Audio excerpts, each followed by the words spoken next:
Om Swastiastu, perkenalkan nama saya Nima Dede Adila Ratasari dengan NIM 20026121122, periode 12 Juli hingga 22 Agustus 2021. Saya merupakan dokter muda atau koas yang berada di stase anestesiologi dan terapi intensif FK Unut RSUP Sanglah. Pada hari ini, saya akan menjelaskan mengenai pain management. Jadi ini merupakan hal-hal yang akan saya bahas, meliputi mekanisme perjalanan nyeri, instrumen penilaian nyeri, dan penanganan dari nyeri tersebut berdasarkan WHO Step Ladder. Yang pertama, saya akan menjelaskan mengenai pengertian nyeri. Nyeri adalah bentuk pengalaman sensorik dan emosional yang tidak menyenangkan yang berhubungan dengan adanya kerusakan jaringan. Nyeri itu akan timbul akibat adanya rangsangan oleh zat-zat analgesik pada reseptor nyeri. Reseptor nyeri merupakan ujung-ujung bebas syarat saraf aferan A, delta, dan C. Setelah reseptor nyeri tersebut diaktifkan, impuls nyeri disalurkan ke sentral. Rangkaian proses yang menyertai antara kerusakan jaringan sampai dirasakan persepsi adalah suatu proses elektrofisiologik yang kita sebut sebagai nosisepsi. Selanjutnya, saya akan menjelaskan mengenai mekanisme perjalanan nyeri. Ada 4 proses yang jelas yang terjadi mengikuti suatu proses elektrofisiologi nosisepsi, yaitu yang pertama ada transduksi. Transduksi adalah proses stimuli nyeri yang diterjemahkan atau diubah menjadi suatu aktivitas listrik pada ujung-ujung saraf.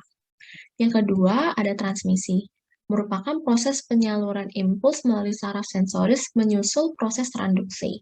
Impuls ini akan disalurkan oleh serat serabut saraf A, delta, dan C, di mana serat serabut A, delta, dan serat serabut C ini merupakan neuron pertama dari perifer menuju ke medula spinalis. Yang ketiga, yaitu ada modulasi, merupakan proses interaksi antara sistem analgesik endogen dengan impuls nyeri yang masuk ke kornu posterior medula spinalis. Sistem analgesik endogen ini meliputi enkefalin, endorfin, serotonin, dan noradrenalin yang mempunyai efek menekan impuls pada kornu posterior medula spinalis. Dengan demikian, kornu posterior ini akan diibaratkan sebagai pintu gerbang nyeri yang bisa tertutup maupun terbuka untuk menyalurkan impuls nyeri. Yang terakhir ada persepsi, merupakan hasil akhir dari proses interaksi yang kompleks dan unik yang dimulai dari proses transduksi, transmisi, dan modulasi, yang pada gilirannya akan menghasilkan suatu perasaan subjektif yang kita kenal sebagai persepsi nyeri. Baik, kita lanjut yang kedua, mengenai instrumen penilaian nyeri. Instrumen penilaian nyeri yang pertama yaitu ada Visual Analog Scale atau VAS. VAS ini akan menggambarkan secara visual gradasi tingkat nyeri yang mungkin dialami oleh pasien. Rentang nyeri diwakili sebagai garis panjang 10 cm dengan atau tanpa tanda pada tiap sentimeter. Tanda pada kedua ujung garis ini dapat berupa angka atau pernyataan deskriptif, yaitu tidak ada nyeri maupun nyeri yang hebat. Untuk cara penilaiannya sendiri, kita akan meminta pasien untuk menandai sendiri dengan pensil pada nilai skala yang sesuai dengan intensitas nyeri yang dirasakan oleh pasien setelah kita berikan penjelasan mengenai makna dari setiap skala tersebut. Penentuan skor VAS ini dilakukan dengan cara mengukur jarak antara ujung yang menunjukkan tidak nyeri hingga ke titik yang ditunjukkan oleh pasien. Dan skala ini bisa dibuat dalam bentuk vertikal maupun horizontal. Selanjutnya ini ada gambar tabel skala VAS dan interpretasinya, mulai dari lebih dari 0 hingga kurang dari 10 mm, yaitu tidak nyeri, dan ada yang lebih dari 90 hingga 100 mm, yaitu nyeri sangat hebat. Di sini juga ada keuntungan dari penilaian nyeri berdasarkan VAS, yaitu ada penggunaan yang sangat mudah dipahami oleh pasien, dan ini merupakan penilaian nyeri yang cukup sederhana. Yang kedua, ada nyeri VAS telah menunjukkan sensitivitas terhadap perubahan nyeri yang dinilai setiap jam selama maksimal 4 jam dan setiap minggu hingga 4 minggu setelah diberikan terapi analgesik. Untuk kerugian ataupun kelemahannya, yaitu pada pasien-pasien yang melakukan pasca bedah, itu VAS tidak banyak bermanfaat karena VAS memerlukan koordinasi visual dan motorik serta kemampuan dari konsentrasi.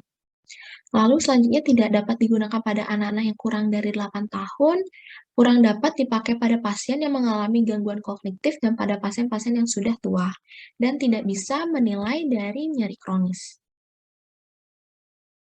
Yang kedua, yaitu ada numeric rating scale. Ini menggunakan penggaris yang diberikan angka pada skala 0, itu artinya tidak nyeri, dan hingga 10, yaitu nyeri maksimal. Untuk cara memeriksanya, kita bisa melalui verbal, yaitu kita tanyakan pada pasien dari angka 0 hingga 10, sakitnya ada di angka berapa. Atau kita bisa langsung berikan formnya kepada pasien, dan pasien akan membulatkan di angka berapa sakit dari nyeri yang dirasakan oleh pasien.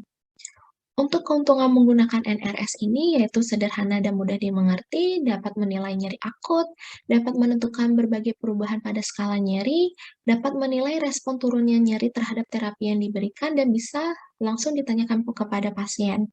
Untuk kerugiannya yaitu pilihan kata untuk menggambarkan rasa nyeri itu terbatas dan tidak dapat membedakan tingkat nyeri dengan lebih teliti. Selanjutnya ada yang Wong-Baker Face Rating Pain Scale atau WBPS. Ini dapat digunakan pada pasien dewasa maupun pasien anak-anak yang usianya lebih dari 3 tahun yang tidak dapat menggambarkan intensitas nyerinya dengan angka. Untuk cara menggunakannya yaitu kita akan memberikan penjelasan terlebih dahulu kepada pasien. Lalu kita berikan gambaran dari instrumen Wong-Baker. Dan untuk penjelasan yang kita berikan itu kita beritahu pasien dengan cara ini ada gambar Wong-Baker face dari rating pain scale. Ada raut wajah yang tidak merasakan nyeri sama sekali hingga merasakan sakit sekali. Jadi kita akan meminta pasien untuk menunjukkan gambaran wajah mana yang menunjukkan rasa nyeri yang dirasakan oleh pasien. Selanjutnya untuk Wong-Baker Face Rating Pain Scale ini juga ada keuntungannya, yaitu sederhana dan mudah dimengerti oleh pasien, dan mudah dilakukan pada anak-anak dan pada pasien dewasa yang tidak bisa berhitung maupun yang memiliki gangguan kognitif. Untuk kelemahannya sendiri, ketika pasien merasakan ketakutan maupun kecemasan, itu akan membiaskan hasil. Dan untuk interpretasi dari masing-masing peneliti itu akan berbeda-beda. Selanjutnya ini ada McGill Pain Questionnaire, merupakan kuesioner yang terdiri dari beberapa bagian, yaitu di sini ada terdiri dari 4 bagian. Bagian yang pertama itu akan menggambarkan dari nyeri, yang kedua itu indeks nyeri, pada bagian yang ketiga yaitu pertanyaan yang mengenai nyeri terdahulu dan lokasinya di mana, dan yang keempat itu ada indeks intensitas nyeri yang dialami saat ini. Dalam McGill Pain Questionnaire ini terdiri dari 78 kata sifat yang dibagi ke dalam 20 kelompok sesuai gambar. Jadi setiap set atau kelompok ini mengandung sekitar 6 kata yang menggambarkan kualitas nyeri yang makin meningkat. Kelompok 1 hingga 10 itu akan menggambarkan kualitas sensorik nyeri, misalnya waktunya, lokasinya di mana, dan suhunya bagaimana. Untuk kelompok 11 hingga 15 itu menggambarkan kualitas efektif nyeri, misalnya stres, takut, atau sifat-sifat dari otonom. Untuk kelompok 16 itu menggambarkan dimensi evaluasi, dan kelompok 17 hingga 20 yaitu keterangan lain-lain dan mencakup kata-kata spesifik untuk kondisi tertentu. Untuk keuntungannya sendiri dalam melakukan penilaian nyeri menggunakan McGill Pain Questionnaire itu dapat menilai nyeri yang kronik dan dapat menilai nyeri secara rinci, yaitu dapat dideskripsikan kualitas nyerinya mulai dari beberapa komponen meliputi sensorik, kognitif, perilaku, hingga afektif.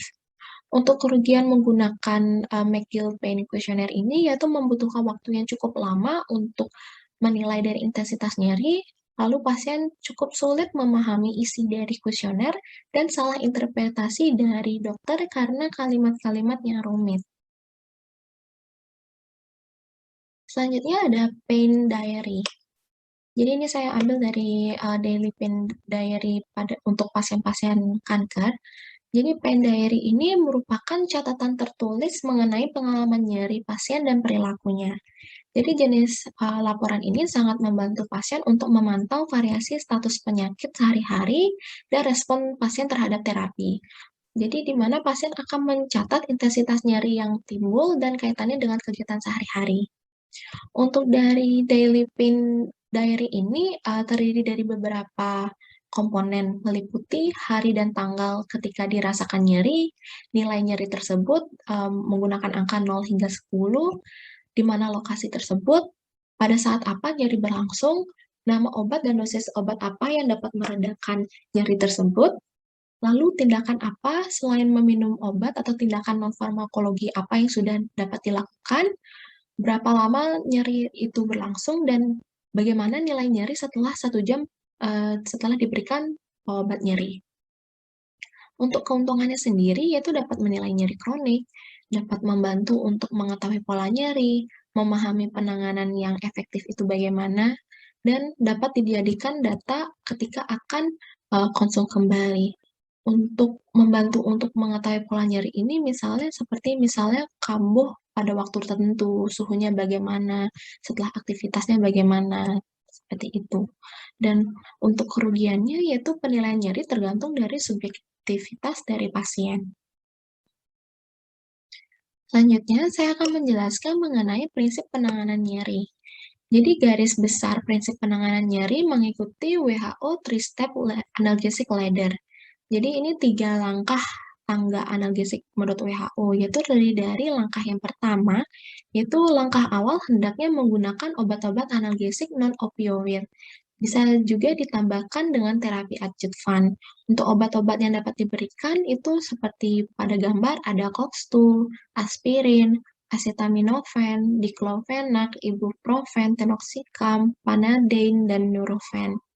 Selanjutnya, apabila masih tetap nyeri, kita akan lanjut ke langkah yang kedua atau step yang kedua, yaitu ditambahkan dengan obat opioid lemah.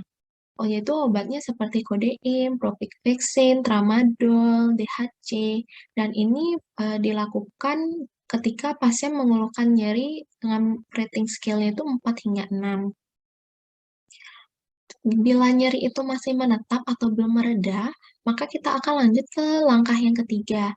Disarankan untuk menggunakan obat opioid kuat, yaitu seperti oksikodon, morfin, fentanyl, petidin, dan ketamin. Ini untuk pain rating yang 7 hingga 10. Pada setiap langkah, bila perlu, bisa ditambahkan dengan obat-obat adjuvan. Jadi pada dasarnya, prinsip 3-step analgesic ladder berdasarkan WHO ini dapat diterapkan untuk nyeri akut maupun nyeri kronik. Di mana untuk nyeri akut itu akan mengikuti langkah tangga ke bawah, yaitu dari step 3 menuju step 1. Untuk pada nyeri kronis akan mengikuti langkah ke atas, yaitu dari step 1 menuju ke step ketiga. Jadi ini merupakan nama-nama obat pada step 1, yaitu ada aspirin. Aspirin untuk dosis miligram per hari ada 300 hingga 900 per oral, dengan dosis maksimum yang dapat diberikan yaitu 4000 mg per hari, dengan interval dosis yaitu setiap 4 hingga 6 jam, dengan sediaan yaitu ada tablet 80, 100, dan 325 hingga 500 mg. Untuk efek sampingnya sendiri yaitu ada iritasi saluran cerna dengan perdarahan ringan yang asimptomatis, lalu ada memanjangnya bleeding time, bronkospasme, dan reaksi kulit pada pasien yang hipersensitif. Untuk yang kedua, ada obat paracetamol yang bisa diberikan per oral, yaitu 500 hingga 1000 mg per hari, dengan dosis maksimal 1200 hingga 4000, dengan interval dosis yaitu setiap 4 jam, dan sediaannya itu ada tablet yang 500 hingga 600 mg. Untuk efek sampingnya, yaitu ada reaksi hipersensitivitas, ruam kulit, dan kelainan darah. Yang termasuk kelainan darah ini yaitu ada trombositopenia, leukopenia, maupun neutropenia. Yang ketiga, ada diclofenac. Ini bisa diberikan secara per oral dengan dosisnya itu 50 hingga 150 mg per hari dengan dosis maksimal 150 hari, interval dosis yaitu 8 hingga 12 jam. Sediaannya tablet dengan 25 mg dan 50 mg.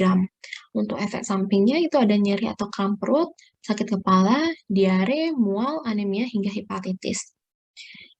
Selanjutnya ada ibuprofen, yaitu bisa diberikan pada orang dewasa yaitu dosisnya 200 hingga 250 mg per hari. Anak-anak yang usia 1 hingga 2 tahun itu 50 mg, usia 3 hingga 70 3 sampai 7 tahun itu 100 hingga 125 mg, 8 hingga 12 tahun yaitu 200 hingga 250 mg. Dan untuk efek sampingnya yaitu ada sakit kepala, dispepsia, diare, mual, muntah, tinnitus, vertigo, hingga asma. Selanjutnya ada piroxicam, itu bisa diberikan secara per oral dengan dosis 10 hingga 20 mg dengan dosis maksimal yaitu 20 mg. Untuk efek sampingnya ada stomatitis, anoreksia, epigastric distress, mual, dan konstipasi. Selanjutnya, untuk yang terakhir ada obat selekosip, yaitu bisa diberikan secara per oral dengan dosis 100 hingga 200 mg per hari. Untuk sediaannya ada tablet 100 mg dan 200 mg. Dengan efek samping ada insomnia, faringitis, sinusitis, dan gangguan gastrointestinal. Jadi selanjutnya saya akan menjelaskan mengenai obat-obatan opioid lemah. Untuk yang pertama ada kodein, bisa diberikan secara per oral. Untuk dewasa itu dosisnya 15 hingga 60 mg per hari dengan dosis maksimal 360 mg per hari. Untuk anak-anak itu dosisnya 0,5 hingga 1 mg per kilogram berat badan yang diberikan tiap 6 jam dengan dosis maksimal itu 240 mg. Dan bisa diberikan secara injeksi yaitu pada dewasa dengan dosis 30 hingga 60 mg per hari dan untuk anak-anak yaitu 0,5 hingga 1 mg per kilogram berat badan per hari. Untuk efek sampingnya sendiri yaitu ada konstipasi, depresi pernafasan pada pasien yang sensitif maupun jika diberikan dosis yang besar. Yang kedua ada tramadol. Bisa diberikan secara per oral, yaitu pada dewasa dengan dosis 50 hingga 100 mg, yang tidak boleh lebih sering dari 4 jam, dan total pemakaian lebih dari 400 mg per hari tidak selalu dibutuhkan. Lanjut, bisa dilakukan secara intramuskular ataupun intravena, itu lebih dari 2 hingga 3 menit, atau infus intravena, di mana diberikan dengan dosis 50 hingga 100 mg setiap 4 hingga 6 jam. Lalu untuk anak-anak itu tidak direkomendasikan untuk menggunakan tramadol injeksi. Lalu ketika pasien merasakan nyeri pasca bedah, itu bisa diberikan dosis awal yaitu 100 mg, kemudian 50 mg tiap 10 hingga 20 menit, dan jika diperlukan selama 1 jam pertama hingga total maksimumnya diberikan yaitu 250 mg yang termasuk dari dosis awal pada 1 jam pertama. Kemudian bisa diberikan 50 hingga 100 mg tiap 4-6 jam dengan maksimum dosis yang diberikan yaitu 600 mg. Untuk tramadol sendiri, efek sampingnya ada perasaan yang tidak nyaman di perut, diare, potensi, dan hipertensi okasional. Yang ketiga, ada hidrokodein, yaitu bisa diberikan secara per oral dengan dosis 30 hingga 80 mg per hari dengan dosis maksimum per hari yaitu 240 mg dan bisa diberikan secara intramuskular maupun subkutan dengan dosis 50 mg. Untuk efek sampingnya meliputi mual, muntah, konstipasi, dan rasa mengantuk. Selanjutnya saya akan menjelaskan mengenai obat-obatan opioid kuat. Yang pertama ada morfin. Morfin dosis yang diberikan ketika nyeri akut yaitu bisa diberikan melalui subkutan maupun intramuskular dengan dosis 10 mg setiap 4 jam. Untuk nyeri kronis itu diberikan secara subkutan, intramuskular maupun per oral dengan dosis 5 hingga 20 mg setiap 4 jam. Untuk sediaannya ada injeksi 10 mg per mili dan ada tablet ataupun kapsul lepas lambat dengan dosis 10 mg, 15 mg, 30 mg, dan 100 mg. Untuk efek sampingnya yaitu ada mual dan muntah, konstipasi, rasa mengantuk, depresi nafas, lalu ada hipotensi dan kekakuan otot.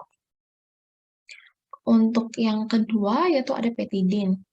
Untuk dosis yang per oral pada dewasa yang mengalami nyeri akut yaitu diberikan 50 hingga 150 mg tiap 4 jam. Untuk anak-anak diberikan 0,5 hingga 2 mg per kilogram berat badan. Bisa juga diberikan secara injeksi, subkutan, ataupun intramuskular. Pada dewasa, yaitu 25 hingga 100 mg yang diulang setelah 4 jam. Untuk anak-anak, diberikan secara intramuskular dengan 0,5 hingga 2 mg per kilogram berat badan. Dan juga bisa diberikan secara intravena perlahan dengan dosis 25 hingga 50 mg. Untuk efek sampingnya juga ada mual dan muntah, hipotensi, mulut kering, berkeringat, sakit kepala, muka memerah, dan bradikardi. Untuk fentanyl itu dosisnya menggunakan transdermal dengan dosis 25 hingga 100 mikrogram per jam.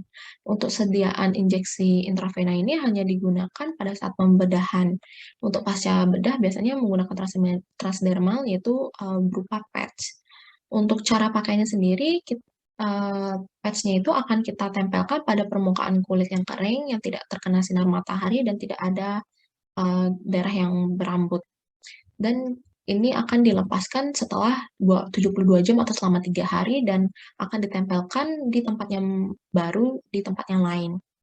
Dan hindarkan penempelan dari patch-nya ini di tempat yang sama untuk beberapa hari. Jadi untuk cara memakainya yaitu pada pasien-pasien yang belum pernah menerima analgesik opioid kuat itu, dosis awalnya kita akan berikan yaitu satu patch yang isinya 25 mikrogram per jam. Ini akan diganti setelah 72 jam.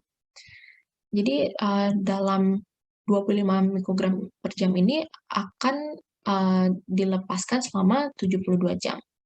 Dan untuk sediaannya ada 25 mikrogram, 50 mikrogram, 75 mikrogram, dan 100 mikrogram. Untuk efek sampingnya sendiri yaitu ada mual, diare, gangguan pernafasan, berkeringat, mulut kering, ruam pada kulit, gatal, mengantuk, kelelahan pusing, sakit perut, sakit kepala, dan iritasi lokal di sekitar plester. Selanjutnya ini merupakan tabel berupa obat-obat adjuvan yang bisa kita berikan di setiap step yang tadi, yaitu bisa diberikan obat-obatan kortikosteroid yang untuk menekan dari inflamasi, yaitu bisa diberikan juga obat-obatan antikonvulsan seperti gabapentin, phenytoin, dan karbamazepin untuk meringankan nyeri neuropatik, dan juga bisa diberikan antidepresan seperti amitriptilin, desipramid, dan sertralin. Lalu bisa diberikan neuroleptik seperti haloperidol untuk membantu sindrom nyeri kronis, dan psikostimultan untuk mengurangi sedasi yang diakibatkan oleh opioid. Baik, sekian dari saya mengenai pain management. Terima kasih.